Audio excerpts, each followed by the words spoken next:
मध्य प्रदेश में केंद्रीय विद्यालय की तरह मुख्यमंत्री राइस स्कूल खोले जाएंगे। इसकी घोषणा हुए 3 महीने बीत चुके हैं, लेकिन अभी तक किसी भी जिले से स्कूलों की लिस्ट नहीं भेजी गई। आखिर क्यों ऐसे स्कूलों की जरूरत महसूस हुई और इन स्कूलों में किस तरह की सुविधाएं होंगी, रिपोर्ट में देखिए।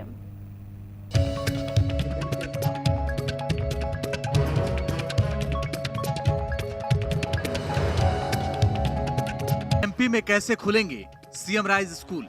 सीएम का ड्रीम प्रोजेक्ट कैसे होगा पूरा?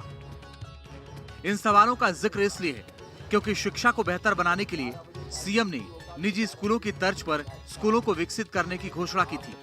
ड्रीम प्रोजेक्ट को सीएम राइज स्कूल नाम दिया गया है, लेकिन दिलचस्प बात यह है कि सीएम राइज स्कूल खोलने की घोषणा 3 महीने पहले हुई थी। 1 दिसंबर तक जिला अधिकारियों को लिस्ट भेजनी थी, लेकिन अभी तक किसी भी जिले ने इसमें दिलचस्पी नहीं दिखाई। यहाँ तक कि अभी लिस्ट बनाने का काम भी शुरू नहीं हो सका है।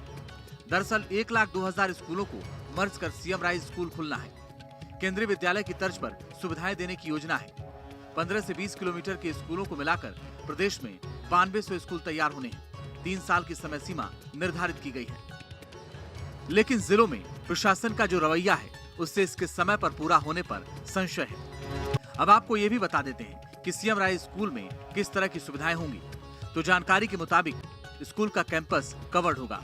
Smart room, smart class, music room, computer lab की सुविधा होगी। Banking counter, cafeteria, creative thinking area और जिम की सुविधा होगी। इसके साथ ही ऑडिटोरियम की व्यवस्था होगी। तो वहीं कैंपस में टीचरों का आवास भी होगा। इसके अलावा स्विमिंग पूल, डिजिटल स्टूडियो की भी सुविधा होगी। अब सवाल है कि आखिर ऐसे स्कूलों की जरूरत ही क्यों है, जब प्रदेश में पहले से हजारों स्कूल हैं। तो बताया जा रहा है पीएससी और आईसीएसई के बच्चों जैसे शिक्षा मिल सके, सरकारी स्कूल के बच्चे भी प्रतियोगी परीक्षा निकाल सकें। इसके लिए हर स्कूल पर 20 करोड़ रुपए खर्च किए जाएंगे। इन स्कूलों के टीचरों को परीक्षा देनी होगी। टीचरों को ज्यादा वेतनमान मिलेगा। बच्चों का ड्रेस कोड भी निजी स्कूलों जैसा होगा। अब सवाल है कि आखिर सरकार को ऐसे स्कूलों की जरूरत क्यों महसूस हुई?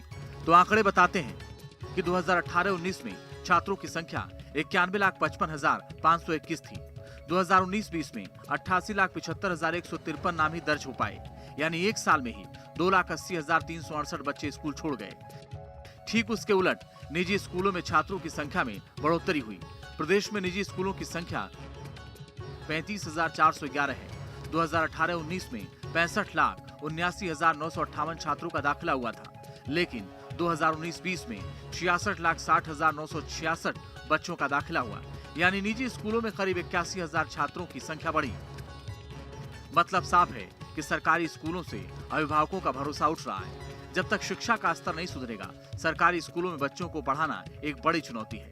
इन बातों को सरकार भी समझ रही है, इसलिए 3 साल का टारगेट तय कर सीएम राइज स्कूल खोलने की पहल हुई है। सीएम राइज प्रोजेक्ट एक अच्छा प्रोजेक्ट कहा जा सकता है, लेकिन इससे शिक्षा का केंद्रीकरण हो जाएगा और विकेंद्रीकरण में शिक्षा बालकों के लिए अपने नज़दीकी स्कूलों में उपलब्ध रहती है। ऐसे में 15 से 20 किलोमीटर दूर बच्चों को पढ़ने के लिए पालक भेजें, ये आसान भी नज़र नहीं आ रहा। और फिर मध्य प्रदेश में इन दिनों शिक्षा की मूलभूत सुविधाएं भी उपलब्ध नहीं हैं।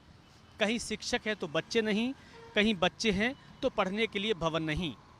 ऐसे में सीएम राइज प्रोजेक्ट पर एक बड़ा प्रश्न चिन्ह लगा हुआ है। फिर भी देखना होगा कि आने वाले दिनों में ये प्रोजेक्ट कितनी तरक्की करता है।